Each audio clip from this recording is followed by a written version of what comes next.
Здравейте, вие сте с подкаста на Acibadem City Clinic зад завесата на здравето. В днешния епизод ще си говорим за една тема, която хората често определят като чудо, но ние ще ви разкажем какво стои зад него, колко опит, знания и усилия са необходими. За тази цел на гости ми е доказаният и успешен специалист доктор Мефтуне Шевкетова, която е ръководител на инвитро център Токуда. Здравейте, доктор Шевкетова. Много се радвам, че ни гостувате в месеца, в който инвитро център Токуда навършва 6 години. Първият въпрос, който ще ви задаме, кога мъжете и жените трябва да ви потърсят? Всъщност, в кой момент вече трябва да се насочат към инвитро специалист?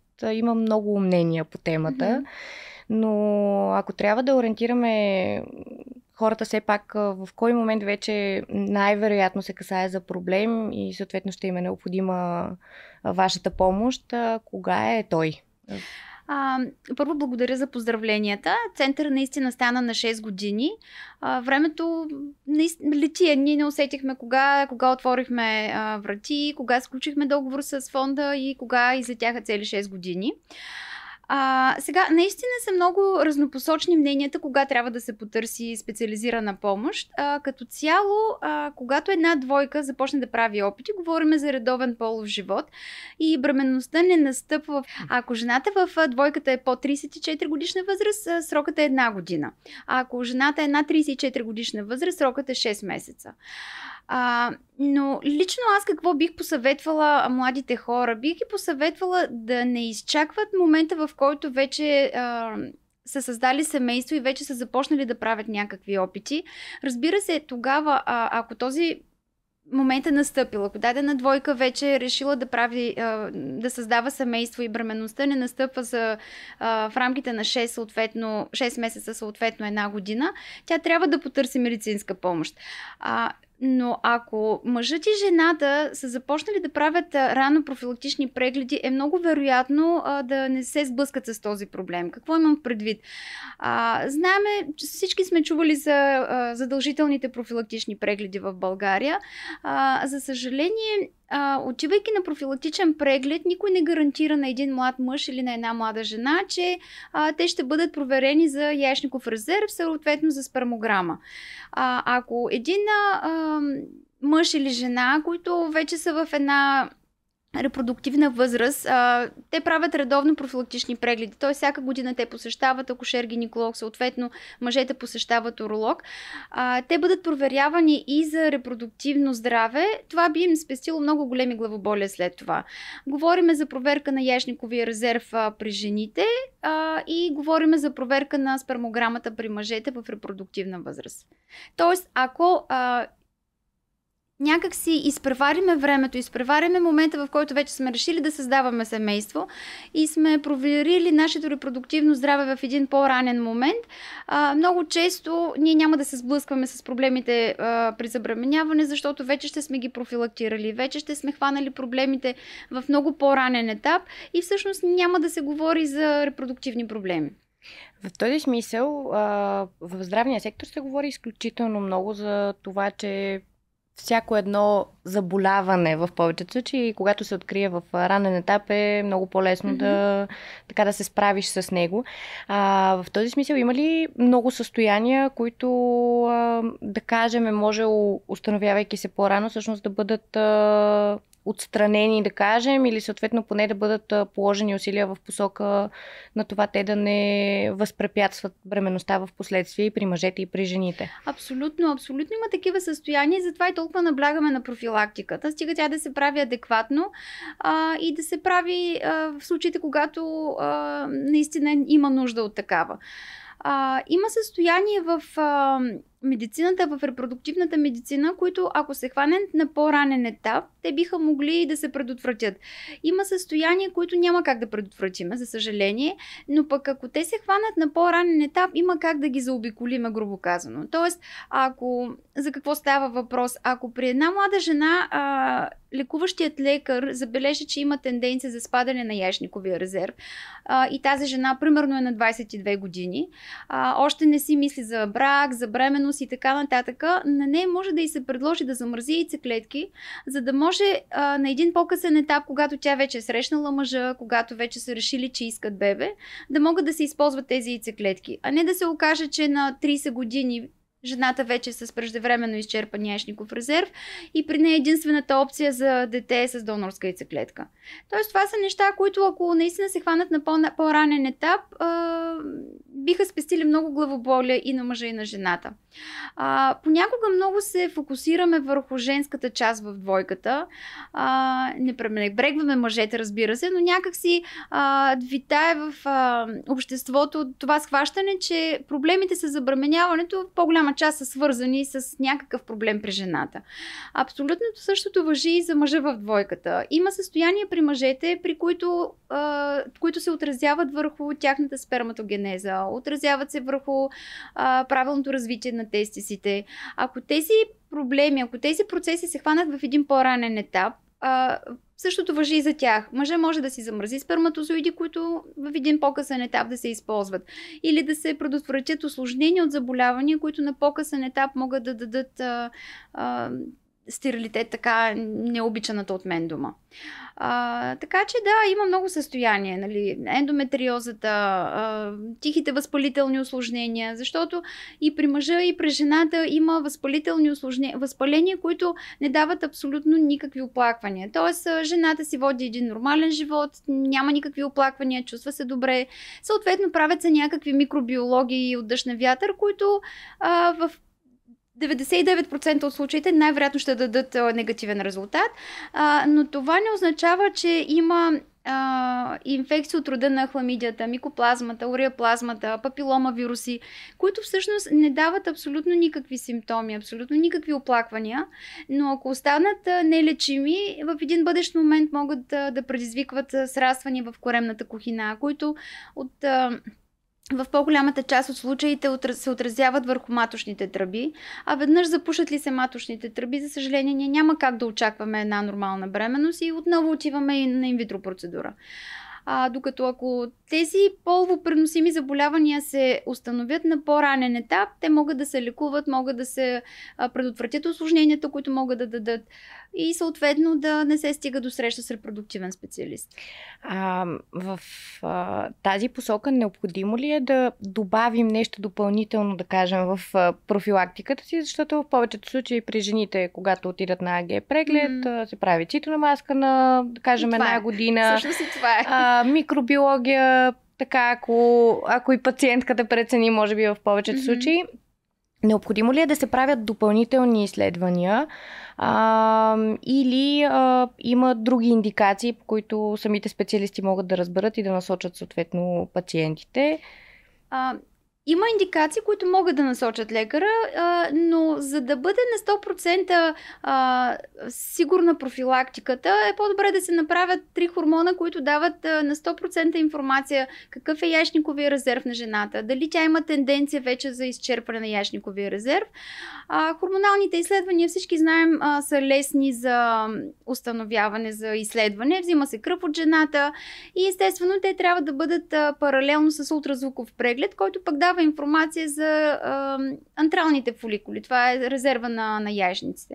Така че, ако това бъде включено в ежегодните профилактични пакети, би било чудесно. Защото когато се правят рутинните профилактични пакети, за съжаление, нямаме още практиката колегите нямат практиката да обръщат внимание на резерва на яйчниците. Те се концентрират върху маточната шийка, концентрират се върху профилактиката на предрак и рак на маточната шийка.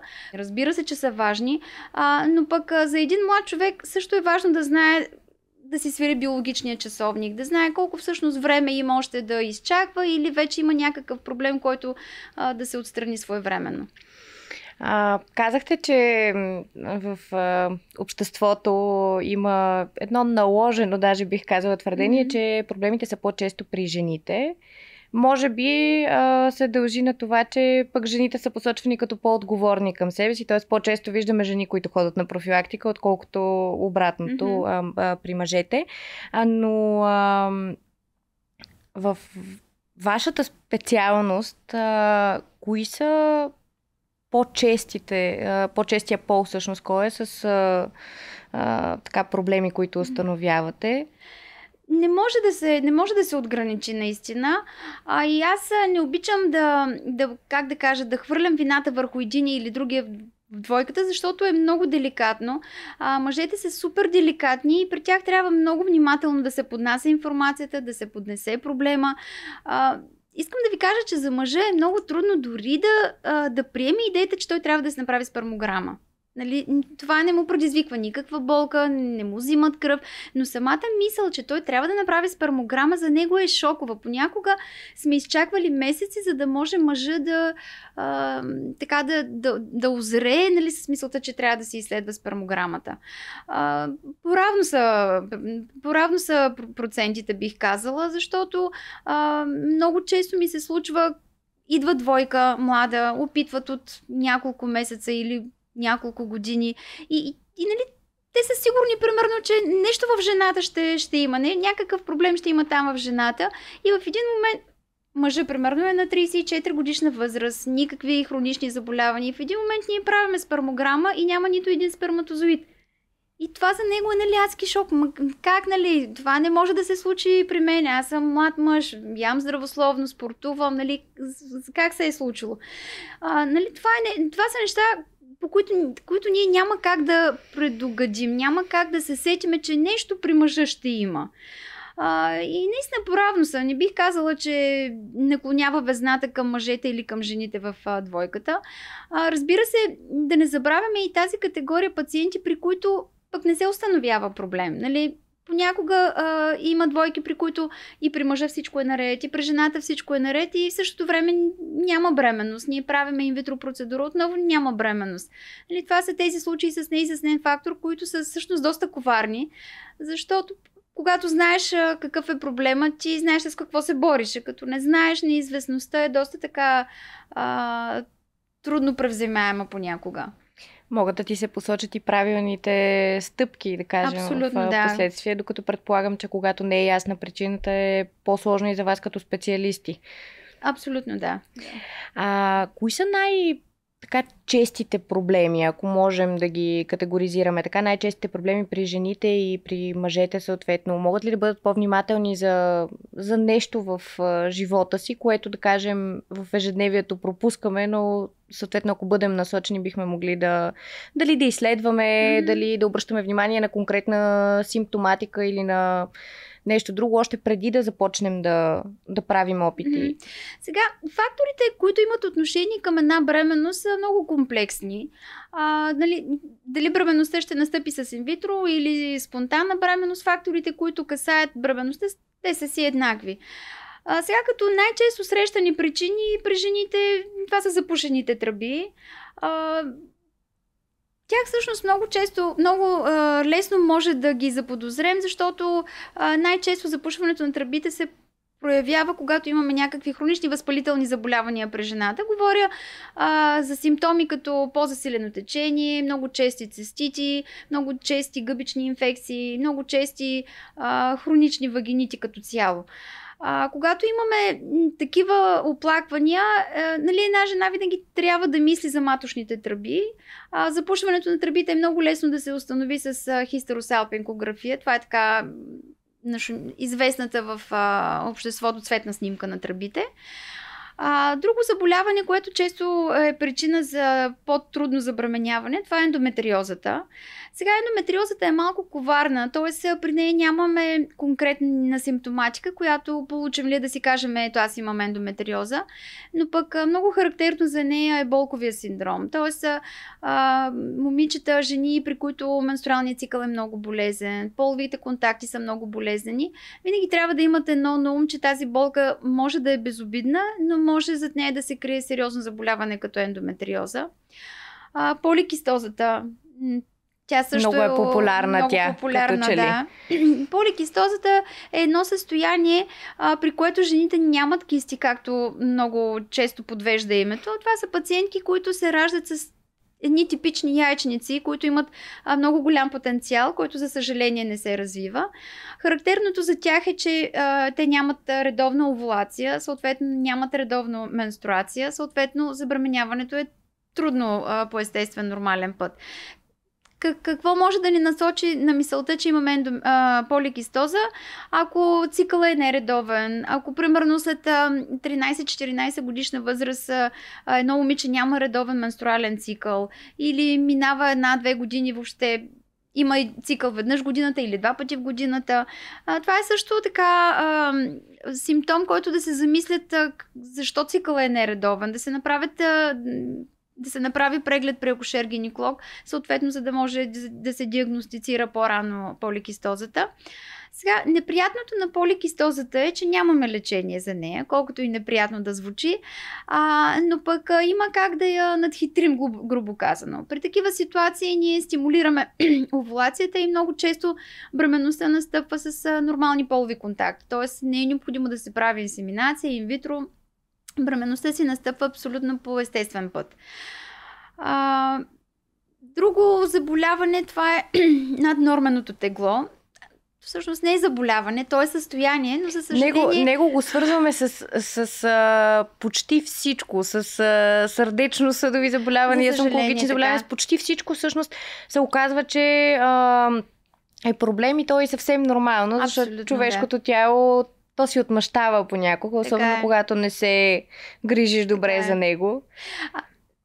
Преди няколко дни имах една пациентка от Англия, която дойде и каза, докторки, аз опитваме вече да правим опити от 3 години, не се случват нещата. В Англия не ми обръщат внимание, защото те ми казват, аз имам висок BMI, Body Mass Index и съответно те й казват, трябва да забременемеш 15 кг и тогава.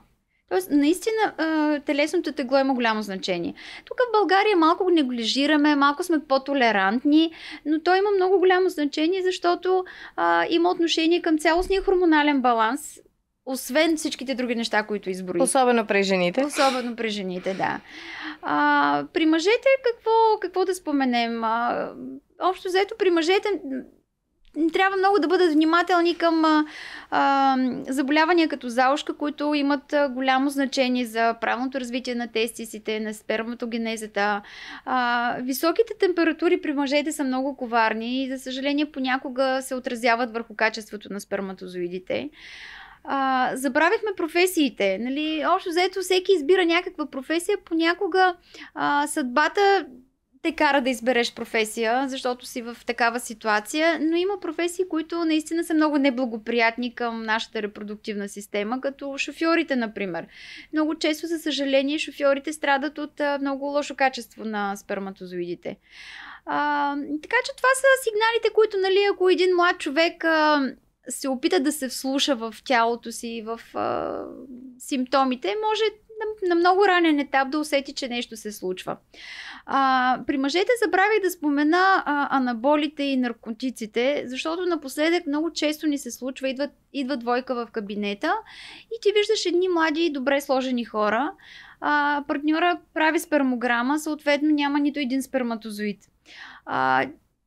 Ние още като го погледнем, то е ясно, че с тази фигура най-вероятно се взимат анаболи, за да може тя да се постигне, но не трябва да забравя, че анаболите са много коварни и наистина имат много лош ефект върху образуването на сперматозоидите, сперматогенезата и качеството на сперматозоидите, тяхната оплодителна способност. Тоест, ако на тях им се наложи да приемат някакви средства, добре е това да бъде след консултация с андролог, с ендокринолог, за да може да им се обясни какви биха били последствията, какво след това да направят, за да възвърнат сперматогенезата. За наркотичните вещества, злоупотребата с алкохол, тютюнопушене, там вече наистина са сериозни последствията. Лошото е, че човек, особено докато е много млад, не преценява съвсем правилно ситуацията и след това, като стигне вече до този етап, е много, много късно. Много късно и, за съжаление, понякога необратимо. Всъщност, тъй като все повече като че ли се търсят инвитро специалисти, за съжаление, това се дължи на факта, че хората се насочват по-късно вече съответно да създават семейство, заради кариера, заради изкарване на достатъчно финанси или каквато и да е причината, или се наблюдават повече проблеми и при по-младите. Ами, и двете причини, които посочи, са абсолютно верен отговор на въпроса ти, защото наистина повече са пациентите. Въпреки, че живееме в 21 век, въпреки, че всички така смееме да твърдиме, че сме много разкрепостени, че сме много демократични. За съжаление, това е все още тема, която е тема табу. Нали? Много често при мен идват пациенти, които, нали, ако са познати, напознати, те не искат да се разчува, не искат хората да знаят, че всъщност ще им се наложи да правят инвитро процедура. И всъщност това е причината те наистина да дойдат малко по-късно при нас, малко по-късно да потърсят лекарска помощ. А както си говорихме, ако тя е закъсняла, нещата се случват много по-трудно. Да не кажа, понякога се налага да се използват донорски материали, било сперматозоиди или яйцеклетки.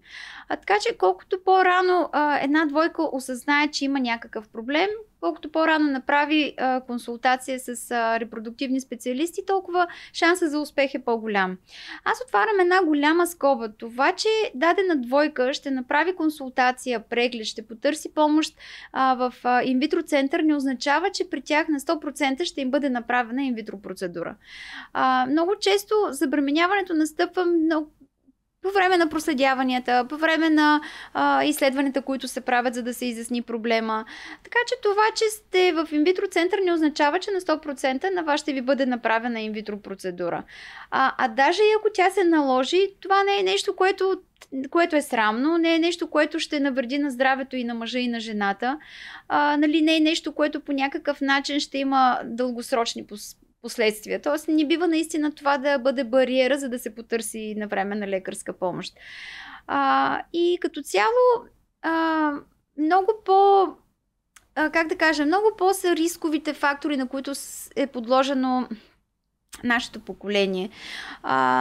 Нали, ако се замислиме стреса, който всички посочват било на работното си място, било в семейството, храната, която приемаме, забързания живот, който всеки има.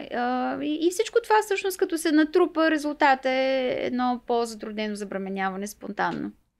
До голяма степен още сте тема табу, но пък въпреки това говоренето и всъщност всички информационни кампании са все повече и се надявам, че хората се отварят малко повече към тази тема, въпреки че, както споменахме, особено да кажем при мъжете, за тях е трудно въобще да се пречупят да отидат на преглед и може би страха, че може нещо да ти има е много голям и то е основната причина да не си склонен да правиш профилактични прегледи. Замразяването на материал, така е популярно в обществото. При него има ли някакъв напредък, тъй като то също е, освен че е тема табу, като че ли е много непозната тема, т.е. там няма и много информация. Вие правихте кампания, включително за съхраняване на яйчников резерв. Да. Там по-отворени ли са хората? Търсят ли ви повече в тази посока или все още сме много далеч от... Все още сме много далеч. Трябва да правим много подкасти, за да така да дадем гласност на този проблем, защото всъщност замразяването, съхранението на генетичен материал, било сперматозоиди, било яйцеклетки, разрешава един голям проблем на младия човек и му дава възможност да вземе информирано решение за своето бъдеще. Защото ако в правилния момент той замрази яйцеклетки или сперматозоиди, в един бъдещ момент може да ги използва и съответно да създаде поколение без проблем и без да е изправен пред дилемата донорска яйцеклетка или съответно донорски сперматозоид, защото колкото и да са достъпни, то е ясно, че всеки би опитал и всеки би предпочел да има дете от собствена яйцеклетка или сперматозоид. А всъщност съхранението на яйцеклетки и на сперматозоиди е много лесно осъществимо като техника, като процедура. При мъжете няма въобще какво да го коментираме, защото там няма никакви затруднения. При жените се минава една стимулация, която абсолютно няма никакви странични ефекти за жената, след което се изваждат яйцеклетките и съответно те се замразяват и съхраняват за необходимия период от време. Така че това е наистина една много добра алтернатива.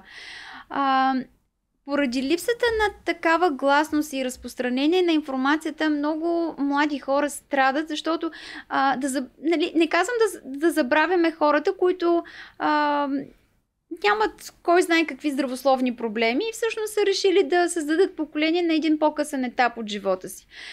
Има хора, които се сблъскват с злокачествените заболявания на много ранен етап от своя живот и всъщност тези пациенти с злокачествени заболявания, онкологични, те нямат друга алтернатива, ако не са замразили яйцеклетки, сперматозоиди преди да се стартира химиолъчелечение. Ако на такива пациенти им се каже на време, че преди стартиране на агресивната терапия, те замразят яйцеклетки или сперматозоиди и след преминаване в ремисия, след като се преминат химиолъчелечение, в един бъдещ момент те могат да си ги използват и всъщност могат да си създадат семейство. Ако те са пропуснали този момент, за тях единствената алтернатива е донорски материал.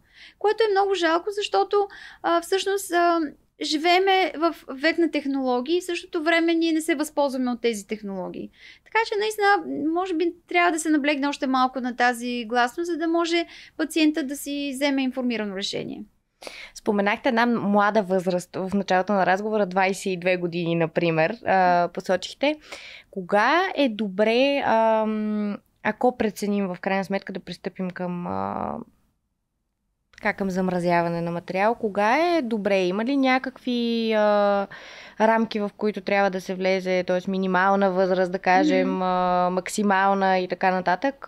Кога можем да го направим? На 20 години, например, можеш ли на 20 години абсолютно може да се направи. Сега, ние говорим за репродуктивна възраст, нали? Над 18 годишна възраст. Ако яшниковия резерв на съответната жена е добър, тя няма нужда да замразява материал. Но ако на 20 годишна възраст се окаже, че антимюлера вече е малко граничен, че яйчниците не изглеждат много добре, тогава да, задължително трябва да се замрази. Сега, максимална възраст имаме, защото след 38-39 годишна възраст ние да замразим яйцеклетки, тяхното качество няма да е толкова добро. И там вече нашите съвети е да се замрази по-голям брой яйцеклетки. Така че, колкото по-рано се установи спад на яйчниковия резерв, колкото по-рано се замразят яйцеклетките, толкова тяхното качество би било по-добре и съответно успеваемостта на процедурата в бъдещ момент би била по-висока. Всъщност едно от посланията, които може би е добре да отправим тук и въобще в бъдеще да бъде отправено е, че репродуктивните проблеми не са проблемите на по-възрастните, защото в обществото като че ли стои все още тази идея и да кажем между 20 и 30 години много рядко се замисляш, особено ако си планирал бременност на по-късен етап, много рядко се замисляш дали не трябва да замразиш съответно яйцеклетки, дали ще имаш някакви проблеми. И доколкото разбирам от вас, всъщност има проблеми, които се пропускат и така не се индикират. Често ли се случва да идват пациенти, които са, да кажем, редовно са посещавали профилактични прегледи и въпреки това е имало индикации, но не са били насочени? Ами, за съжаление се случва. Случвало ми се да пациентка примерно на 37 годишна възраст, тя идва, защото случайно тя от приятелка е чула за антимюлеров хормон, пуснала си го и се оказва, че антимюлеровия хормон е 0. И тя идва и казва: аз всяка година ходя на профилактични прегледи, нали, на мене ми се казва, че всичко е наред, правете опити в къщи. За съжаление се случва. Нали? Затова в началото на разговора си говорихме, ако към профилактичния пакет бъде добавено репродуктивно здраве, тогава и колегите, които правят профилактичните прегледи, ще са по-внимателни, когато гледат пациентката. Нали? Няма да са концентрирани и съсредоточени върху цитонамаската, върху предраковите промени в нея. Все пак ще гледат с така едно по-сериозно око върху яйчниковия резерв. Ще посъветват жената да си направи хормоналните изследвания, а те биха показали някакъв проблем. Защото наистина е много неприятно чувството, когато тя, нали, дойде и ти кажеш, че тя нали, те гледа, чувате, но не й се вярва, защото всъщност тя всяка година е била на профилактичен преглед. Всяка година се иззема лицето на маска И в същото време се оказва, че в един момент тя вече няма яйцеклетки. Да, но тя просто не е била профилактирана Абсолютно, да. в тази посока. Нещо друго, което така искам да покажем е, че в крайна сметка има много успешни опити, т.е. Вие сте изпитали щастието на щастливите семейства, които в крайна сметка са минали през този път, който със сигурност е труден за тях и е предизвикателство, но са стигнали до най-голямото щастие или иначе казано чудото, както е популярно в обществото. Колко е дълъг пътя? Това е много, много добре, че загадна тази тема, защото много често ми се случва да идва двойка и да казва, нали, ние сега ще направим инвитро, ние знаем, че няма да стане от първия път. Не знам защо така битува в обществото, че трябва да се направят поне 5-6 процедури, за да се стигне до успешна. Много е индивидуално. Понякога успяваме от първия път, за съжаление понякога успяваме от ентия път. Така че няма как да дадем една, как да кажа, граница, в която да се включат пациентите. Много, много е индивидуално. Много зависи от случая, от проблема. За съжаление има случаи, при които не се успява с тях на яйцеклетка или сперматозоиди, съответно преминаваме към донорски материал. Но това, което по-скоро бих оставила като послание към пациентите е да не се отказват бързо и лесно, защото всяка една процедура всъщност е една стъпка по-близко към успеха, защото тя дава информация на екипа, която всъщност на нас ни помага с какво да подобриме следващият опит, какво още може да се направи при нея. Аз напълно разбирам двойките, които са минали през няколко неуспешни процедури, нали, отиват в съответния поредния център, правят следващият опит и се казват, ето и тук не успяхме, за нищо не става, дай да ходим в другия център. Това е абсолютно грешна тактика, защото наистина екипа, с който работите, няма време да се ориентират в случая, няма време да по някакъв начин да подобрят и да надсложат над след предишните случаи. Вие споменахте екипа ви. Да. От какви така специалисти се състои той и всъщност каква е ролята на всеки, защото пациентите най-често те виждат само единствено вас, да кажем, съответно с вас контактуват, към вас се обръщат. Кои са другите така по-скрити лица в екипа? Инвитрото е абсолютно екипна работа. Не е соло, не се получават нещата само от един човек. Ние понякога това се шегуваме, че по принцип за бебе трябва 2 души. При нас трябва малко повече. Освен при нас, аз имам още един колега лекар, с който така работиме доста в добър синхрон. Ембриолозите, това са хората зад прозорчето, зад кадъра в случая. Това са хората, които всъщност работят с генетичния материал. Те работят с сперматозоидите, работят с яйцеклетките. Всъщност при тях става обработката на генетичния материал, при тях става оплождането. Те са хората, които за първи път всъщност виждат вашите бебета. Акушерката, нали, тя е така неименуемия помощник в кабинета. И това са всъщност хората, които, не забравяме регистраторите, които са пък връзката между пациента и лекар. Но това са главно действащите лица в един инвитро център, където и да е той в света. Една добре структурирана екипна работа. Абсолютно. Екипната работа, както казах, е много важна. При нас абсолютно всеки знае какво в кой момент да направи. Ние вече толкова добре сме се сработили, че няма нужда даже да си говорим. Нали? Като се погледнем, знаеме кой какво на кого трябва да подаде и какво трябва да направи. Така че това е много, много важно. Надявам се да сме успели да отправим правилните послания към пациентите и всъщност с този подкаст да обърнем внимание както на по-младите жени и мъже, които все още са далеч от тази стъпка, но въпреки всичко не е лошо да помислят бъдещето, така и за тези, които са взели решение по-късно да пристъпят към тази крачка. Че в крайна сметка има неща, които и ние сами можем да направим като отговорност и да следваме конкретни стъпки. Въпреки това, винаги можем да ви потърсим, ако има някакъв проблем. И съответно вие най-малкото да прецените, това също е хубаво, че го обсъдихме, че не винаги се стига до инвитро процедура, т.е.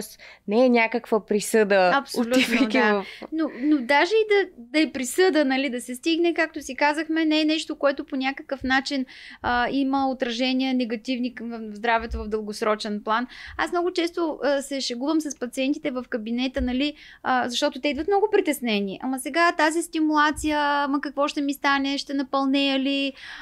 И аз казвам, добре, в чакалнята дали видяхте грозни, дебели жени с рога и мустаци? Няма, общо заето по никакъв начин няма никакъв негативен ефект. Да, но въпреки това, като прекрачат вече прага, най-вероятно става по-лесно, защото връзката, която установявате с тях е по-стабилна вече. И вече по-сложно е, може би, изобщо да не знаят какво им предстои в тези опасни кабинети, нали, в които не знаеш какво те очаква и каква е последователността след това. Да.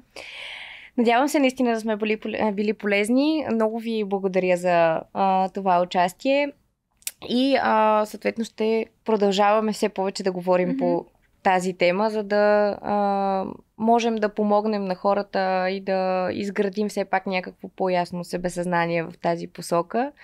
И съответно да разбием темата табу. Да, аз благодаря. И всъщност, да, идеята е да дадем информация, защото информацията е нашето оръжие.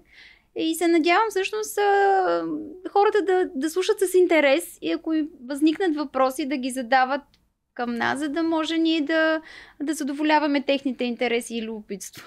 Много благодаря. Благодаря.